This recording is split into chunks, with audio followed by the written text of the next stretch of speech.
unlike a lot of people, I was actually looking forward to Pan. I don't know why, I just saw the trailer and I was like, wow, it looks pretty good. I like the song going with it, I like the look of the visuals, and it's a Peter Pan movie, and I generally kind of like Peter Pan films sometimes, so I was like, yeah, let's do this. And now that I've seen the film, I can tell you that I did enjoy most of it. First off, the things I liked in the film, I thought the special effects in the film, there was a lot of special effects, I'll get more into that later, but the special effects in the film, for the most part, I thought looked quite impressive. You can definitely tell when there's a green screen background, but it didn't look cheap and unconvincing like the Star Wars prequels did, so I like the special effects, and some of the CGI looked pretty decent as well, with the exception of these things called the Neverbirds, which looked a bit, I don't know, cartoony. But the special effects as a whole I thought were pretty good. The performances in this film were okay. Like the kid who plays Peter Pan, he did a good job in this film. I mean, there's some parts where his line delivery were a bit, I don't know, cringeworthy, but overall he did a good job. He was a likeable presence in the film, and especially since this is his first film, so good job that kid. Rooney Mara as Tiger Lily, I'm not going to get into the whole white person playing Native American thing, because it's not the time for that,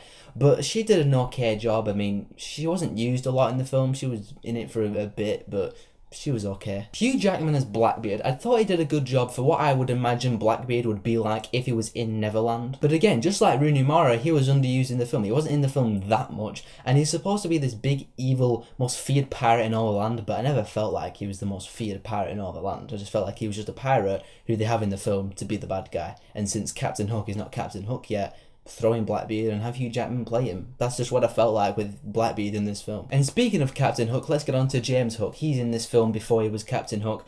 And yeah, I personally thought that Hook was quite forced in this film. The way he talked, it kind of got on my nerves a little bit. Not on my nerves where it annoyed me, but just it got on my nerves because it did not feel like Captain Hook to me. And I know this is an origin story, so it's obviously not Captain Hook yet, but I think an origin story should at least have the characters have some kind of traits to what they later become further on down the line. And never once watching Pan did I look at James Hook and think, yeah, that guy's going to become Captain Hook later on down the line. And just the way he acts and the way he was performed by the guy whose name I really don't know, he just did not feel like Captain Hook to me. It just, and plus the way he talks, it kind of felt like he was overacting, like how he talks, like, the name's Hook, the name's James Hook. The guy just felt like he was overacting, and he didn't feel like a future Captain Hook to me. The first half an hour of this film I liked, seeing Peter Pan in the orphanage and him getting whisked away to Neverland and watching all that stuff go down. I liked the first half an hour of the film. The second that kind of slowed down, I had all this prophecy dialogue, which I don't know why does everything have to be a prophecy in films now?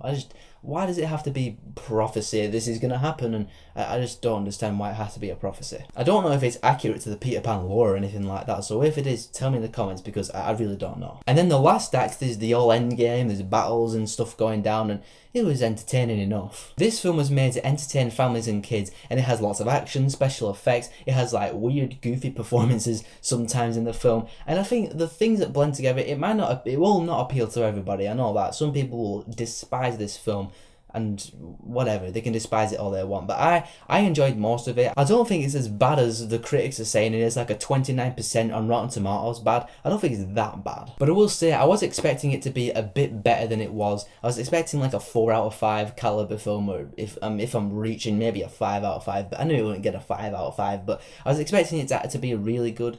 But I will say it's a decent film. It's not bad, and it's not amazing, it's not great, it's not very good, but it's decent, it's okay. I'm going to give Pan a 3 out of 5. So have you seen Pan, and what did you think about it? Whatever your thoughts are, tell me in the comments below. And if you like this stuff, you want to see more of my stuff, then be sure to subscribe to my channel, because I got stuff coming to you guys all the time.